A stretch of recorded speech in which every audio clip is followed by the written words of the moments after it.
Oke, perkenalkan nama saya Imanda Renaldi.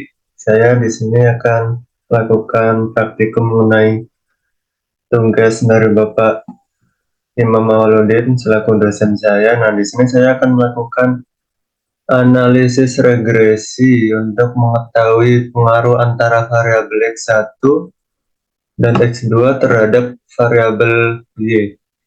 Dan ini data saya ya. Dari tingkat pendidikan saya menggunakan data IPM. Data dimulai dari tahun 2011 sampai 2022. Ini data tingkat pengangguran dan ini data PDRB ADHK untuk mengetahui tingkat pertumbuhan ekonominya. Nah, langkah yang pertama kita akan melakukan uji asumsi klasik terlebih dahulu. Yang pertama adalah uji normalitas. Langkah pertama kita salin data kita,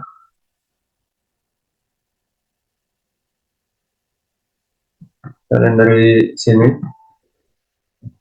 Kita salin, kemudian kita masuk ke aplikasi statanya. Di sini saya menggunakan stata. Pertama kita masukkan datanya. Kita klik ini. Dan sudah kita kelas saja ini. Kemudian langkah yang pertama kita pilih statistik.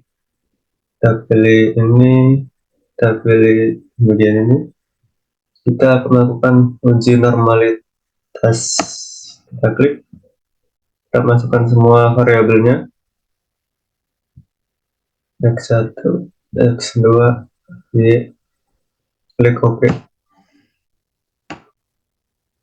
Nah, ini untuk hasilnya kita bisa salin dalam bentuk tabel maupun gambar. Kita salin, kemudian untuk penjelasannya yaitu dari tabel di atas dapat terlihat nilai probabilitas Z variabel X1 yaitu sebesar 0,19661, lebih besar daripada 0,05.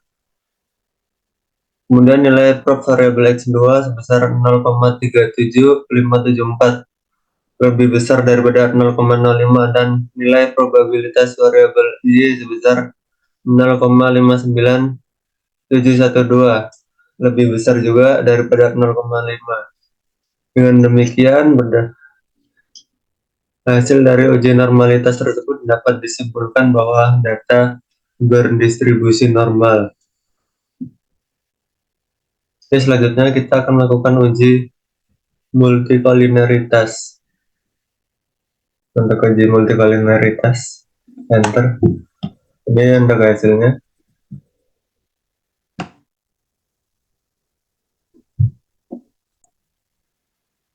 Untuk penjelasannya yaitu dari tabel di atas dapat dilihat bahwa nilai fifth variabel X1 sebesar 1,04, lebih kecil daripada 10, dan nilai 1 per fifth sebesar 0,9599 sekian, lebih besar daripada 0,10, dan nilai fifth variabel X2 sebesar 1,04, lebih kecil daripada 10, dan nilai 1 per fifth sebesar 0,9599 sekian, lebih besar daripada 0,10, maka dapat disimpulkan tidak terdapat gejala multikolineritas atau lolos uji. Selanjutnya kita akan melakukan uji heteroskedastisitas. Ini kodenya, kita salin.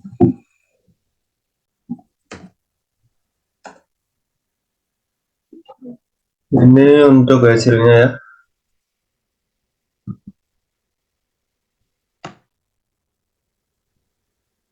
Untuk penjelasannya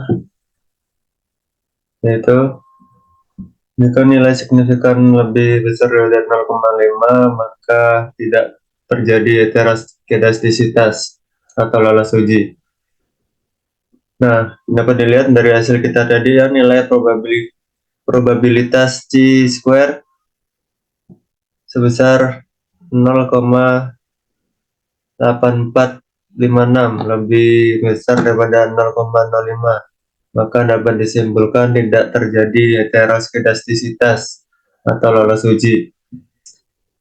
Nah, kemudian kita akan melakukan uji autokorelasi. Untuk melakukan ini kita akan melakukan estimate tahun dulu. Karena data saya tahunan, saya menggunakan ini. Jika data kalian bulanan, ini data kuartal, bagian ini kita salin aja. Ini dan di bagian Maret tahun ini kita ganti. Karena tahun saya dimulai dari tahun 2011, maka saya isi di sini 2011. Udah itu aja yang diganti, kita enter. Nah, jika udah seperti ini, baru kita melakukan uji autokorelasi. Kita ketik di sini seperti ini. Kita sudah enter. Ini untuk nilai Darwin-Watson-nya.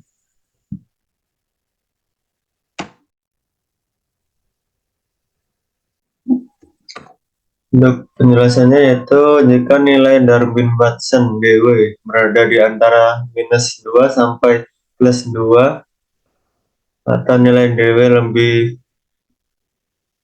besar daripada -2 dan lebih kecil daripada 2, maka tidak ada autokorelasi atau lolos uji. Dan dari hasil kita tadi, nilai DW-nya sebesar 1,87 sekian berada di antara -2 sampai +2, maka tidak ada autokorelasi atau lolos uji. Ternyata dapat diambil kesimpulan bahwa dalam uji asumsi klasik, semua mengalami lolos uji dari normalitas, multikoliniaritas, heteroskedastisitas, dan autokorelasi semua lolos uji.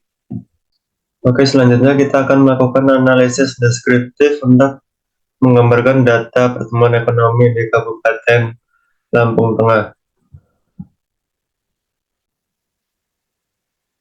Assalamualaikum warahmatullahi wabarakatuh. Izin memperkenalkan diri, nama saya Agung Purnama, NPM 21510201002. Saya melanjutkan materi dari teman saya Imade Renaldi tentang analisis deskriptif. Berdasarkan tabel di atas ini, dapat dilihat bahwa rata-rata pertumbuhan ekonomi di Kabupaten Lampung Tengah berdasarkan PDRB ADHK sebesar 41.523,69 miliar dengan nilai minimum sebesar 30.867,15 miliar rupiah dan maksimum sebesar 50.973,45 miliar rupiah. Rata-rata tingkat pengangguran di Kabupaten Lampung Tengah dalam 10 tahun terakhir sebesar 3,23%. Dengan nilai minimum pengangguran ada di angka 2,48% dan maksimum tertinggi sebesar 4,31%. Dengan rata-rata tingkat pendidikan di Kabupaten Lampung Tengah sebesar 63,31% dengan nilai minimum sebesar 64,73% dan maksimum sebesar 70,8%. Selanjutnya dilakukan analisis regresi linear berganda untuk mengetahui ada tidaknya pengaruh antara tingkat pengangguran dan tingkat pendidikan terhadap pertumbuhan ekonomi di Kabupaten Lampung Tengah.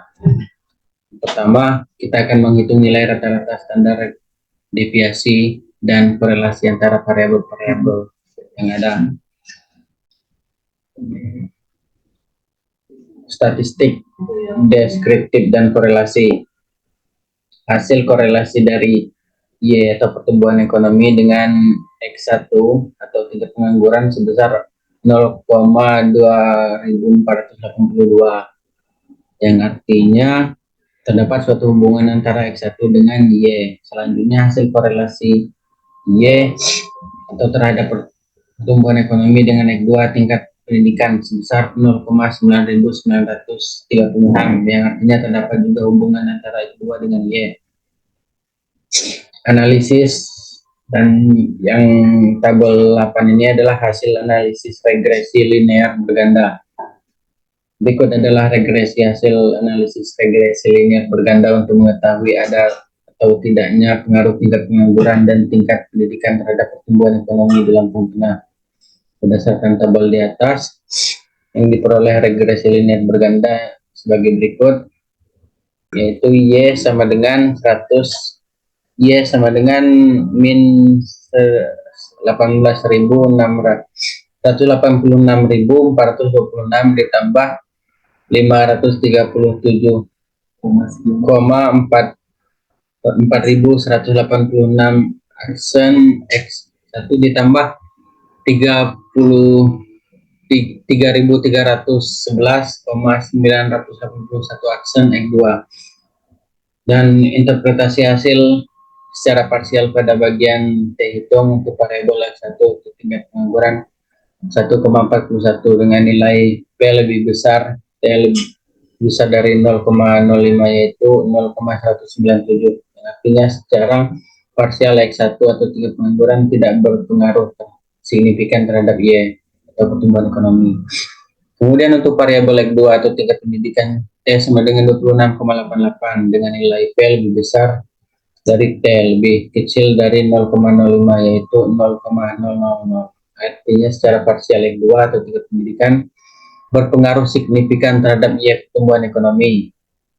Namun R square sebesar 0,9897 menunjukkan bahwa 98,97% variasi dalam pertumbuhan ekonomi dapat dijelaskan oleh kedua variabel independen X1, X2, sedangkan 1,03% sisanya dijelaskan oleh faktor lain yang tidak dimasukkan dalam model. Misalnya pengaruh terhadap dapat dilihat pada nilai ADJ R square sebesar 98,72% dengan standar error 1,28%. Koefisien regresi untuk variabel X1 atau tingkat pengangguran adalah 537,4186. Artinya setiap peningkatan 1 tahun pada variabel X1 tingkat pengangguran akan meningkatkan pertumbuhan ekonomi sebesar 537,4186 atau satuan yang signifikan dengan mengontrol variabel lainnya. Kemudian pada nilai F 2,8 diperoleh 385,24 dari nilai tersebut dan tidak perlu membandingkan dengan F tabel karena pada tabel probabilitas lebih besar F sama dengan 0,0000 lebih kecil dari 0,05, maka dapat dikatakan bahwa secara simultan variabel F2 atau tingkat pendidikan berpengaruh signifikan terhadap Y atau pertumbuhan ekonomi. Dalam kesimpulan, konteks pembangunan ekonomi di Kabupaten Lampung Tengah ternyata terdapat hubungan signifikan antara indeks pengangguran X1 dan indeks pendidikan X2 dengan Y pertumbuhan ekonomi. Yang semakin rendah tingkat pengangguran dan semakin tinggi tingkat pendidikan, maka pertumbuhan ekonomi di kota tersebut akan meningkat. Sekian materi dari saya. Saya akhiri. Assalamualaikum warahmatullahi wabarakatuh.